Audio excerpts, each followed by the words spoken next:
Being a wealthy Christian doesn't make you a super amazing, righteous person that God is doting on. But being a wealthy Christian also doesn't mean that you are a terrible human being who takes advantage of other people for the sake of your bank account. All being a wealthy Christian means is that you're a Christian that was gifted with or figured out how to make a crap ton of money. That's it. What really matters in the good versus evil combo about Christian millionaires is whether they're using the money to serve themselves or to serve God's kingdom. And let me tell you, there are some pretty valuable ways in which a person can use their wealth to make the world a better, more godly place. So let's talk about it. Here are 6 ways that wealthy Christians can actively help serve the kingdom.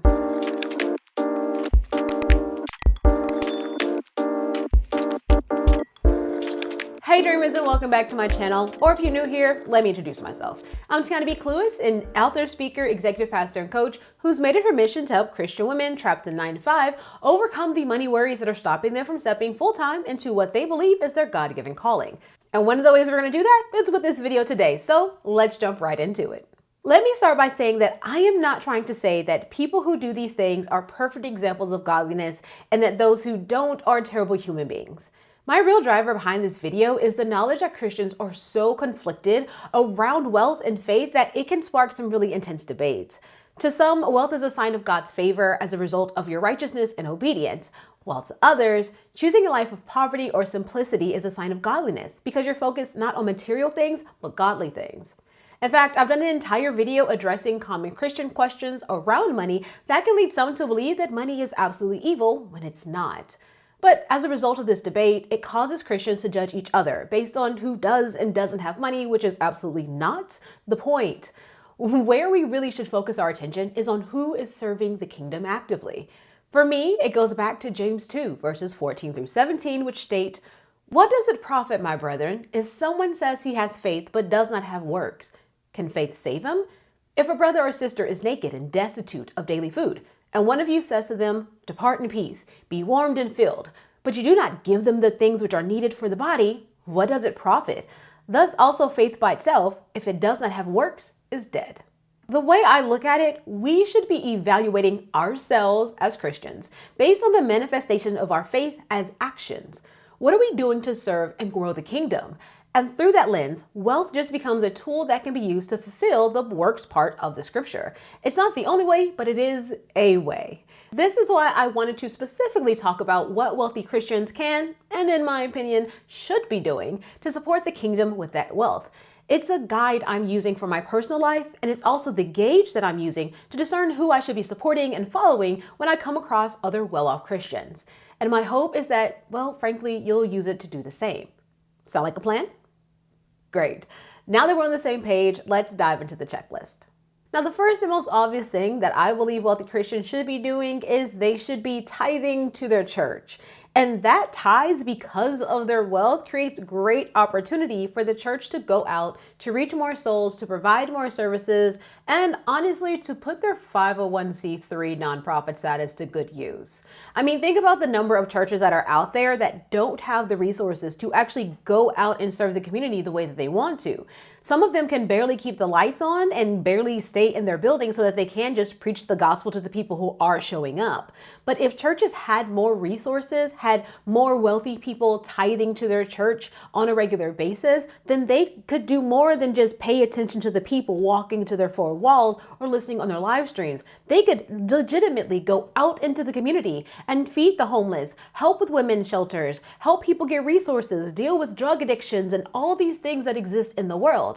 People are often asking, what is the church doing? And churches that have the resources are going out and doing the things. But there are so many churches that don't. And if you are a wealthy Christian and you happen to be connected with a small church that doesn't have a ton of resources, your tithing alone will put them in a position where they can do things like go out in the community. They can hire more staff to accomplish things that they want to accomplish, because sometimes it's a people problem. It might not be I don't have enough cash to do the thing. It might just be I don't have enough volunteers, and sometimes if you can give people a small stipend, that by itself will change the game. Or if you can hire someone from a Fortune 500 company who's used to making, a certain amount of money, and they're willing to take a pay cut, but not like a 90% pay cut, well, you can hire some of these really effective people that will give them the strategy. So there are so many benefits to wealthy people tithing to their local church. So that's the first thing, just giving their regular 10% tithes and offering. The second thing that a wealthy Christian can and should be doing is giving their testimony as evidence of God's love and God's goodness. So here's the thing.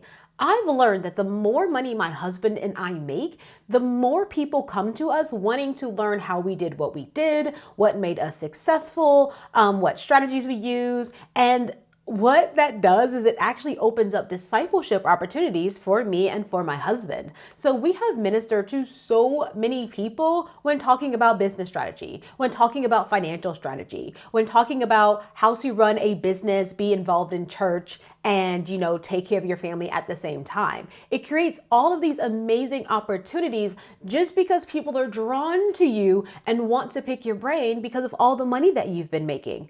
You have more discipleship opportunities. So even if you're not a person who wants to go through and preach the entire gospel, what you can do is you can talk about how good God has been to you, how consistent he's been, how much he has blessed you, how he protected you when things were going wrong, how he saved you from mistakes that you made. You can use your life as a testimony of God's faithfulness, God's goodness, God's love, God's consistency, all of the things. That is a perfect thing that you can be doing. It doesn't require you to spend a dime. And just because there are so many people who want to pick your brain, you're going to get tons of opportunities to do that. So do it. Give your testimony. Share your story. That is a great way to grow the kingdom. Hey, let me take this opportunity to also say, since you're still hanging out with me, don't forget to hit the like button. And if you haven't already, subscribe to the channel by clicking the big red button below. Okay, back to the list. The third thing that I highly recommend, highly encourage people to do is to leverage their business, their organization, their nonprofit, whatever it is that is generating the wealth for them, or frankly, whatever it is that's attached to them, leverage that as an opportunity to provide employment for others. So let's say you're running a big company that's making $12 million a year, and you need to hire someone for a copywriting gig. Well, guess what? See if you can find someone in a local church who's a copywriter. See if you can find someone in your local church who, has marketing talent, who would do well as a success manager, who would do well in setting and designing your website, who would do well managing your social media.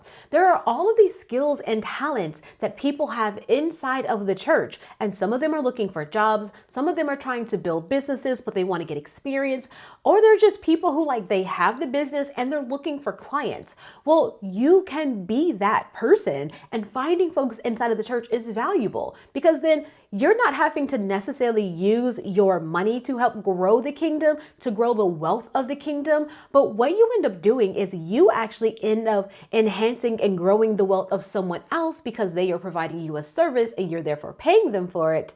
But then now their income has increased, so then they can increase their tithing, their giving, their offering. Maybe they can hire some people as well. So that is another wonderful way in which you can help grow the kingdom. But the thing is, even if you're a wealthy person, but you're not an entrepreneur, many wealthy people have people helping them out in their households. Do you have a house manager? Do you have a lawn guy? Do you have a maid? Do you have a nanny? All these different people who do these things for you in your house, find them in your local churches. Find them in your local Christian organizations. Another great way to pour more wealth into the community, into the kingdom, and still get your needs met. So you don't have to just give away money. You can actually employ people, and that's a great way that you can enhance the kingdom there. Now, that being said, number 4 does include giving away money. You, as a Christian, as a wealthy Christian, should be prayerfully considering whether or not to either sponsor or to help out when it comes to moments of need. Now, these needs might be a family that's having a crisis and the church can't afford to help them, but you can.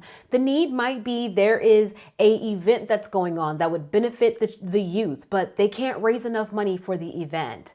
Maybe you sponsor a women's conference so that more women can be invited. It can be a bigger, better production, more effective ministry for the women that are attending. There are so many things that you can use your wealth to sponsor, to give to, and really to just improve the ability of others to be able to accomplish the things that they need to accomplish, whether it's putting on an event that grows the kingdom or honestly staying in their home so that they don't have to worry about moving away. Because there's so many people who walk away from God and walk away from the gospel because when the moment of need arose, the church wasn't able to answer it, or that they feel like God never answered it. And it's very possible that there are moments when God's answer was you and your wealth.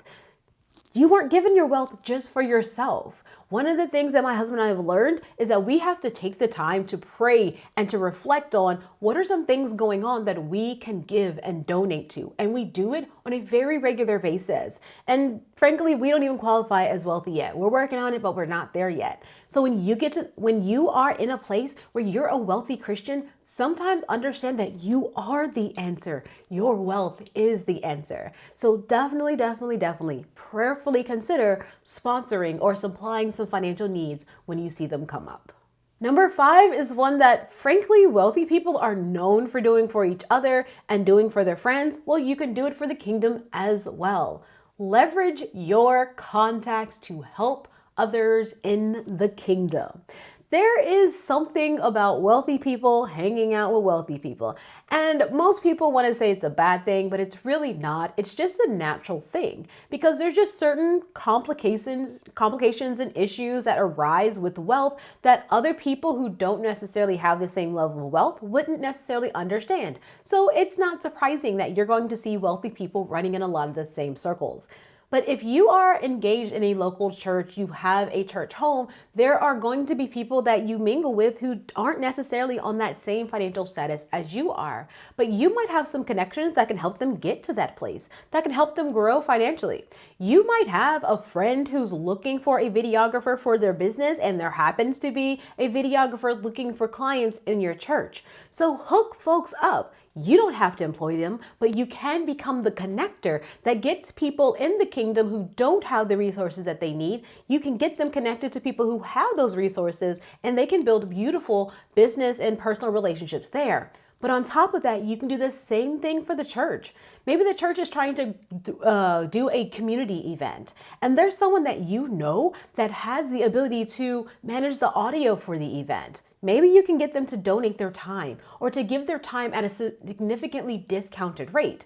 Your connections can make those things happen in ways that the church never would have been able to accomplish otherwise. So leverage the connections. You're going to be running in wealthy circles anyway, so go ahead and just, hook your wealthy friends up with some folks, The 6th thing that you can do, and honestly, in my personal opinion, this is going to be the most important one. So lean in, pay attention to this one, okay?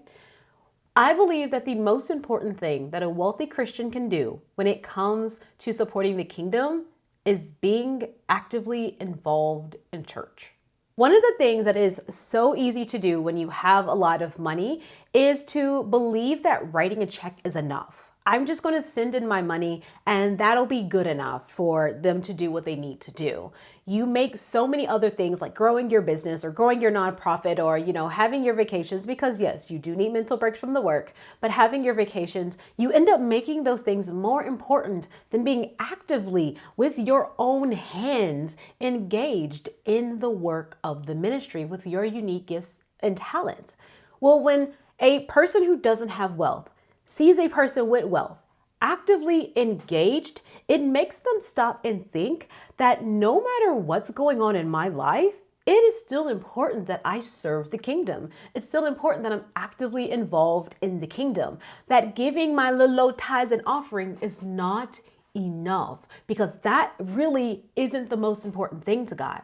We are supposed to be working as a team. We're the body of Christ. We're supposed to be working as a team to grow the kingdom. And writing a check, yes, that is a helpful thing that you can do. Paying your tithes and offering, giving during different events and initiatives, it's super helpful. I am not going to say that it's not, but at the end of the day, if you are personally putting your hands to the plow, you are leading by example.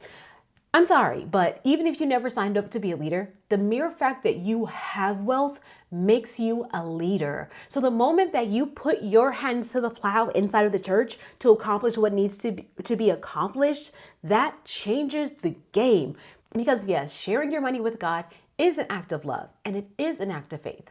But you know what? When you're wealthy, it's really easy for you to make more money. So you're giving away something that's very easy for you to give away because you know you're going to make it back in the next hour, the next couple of days. But if you're giving away your time is ridiculously valuable. If you're giving away your energy, your life energy to this thing, that's something you never get back. And so when people see you giving away something you can never get back, something that you could spend making more money, it speaks volumes. You become an amazing example in the church. And that is something that I absolutely want to see from every single wealthy person that I meet. And there you have it. 6 ways that I strongly believe wealthy Christians can and should use their wealth to serve the kingdom of God. It's how my husband and I are living as we work our way up into wealthy status. And it's how I help decide if I should be following, supporting, or even just listening to a Christian that does happen to have a lot of money. But I want your thoughts on it. What do you think about my checklist? Do you agree or disagree? Is it missing something?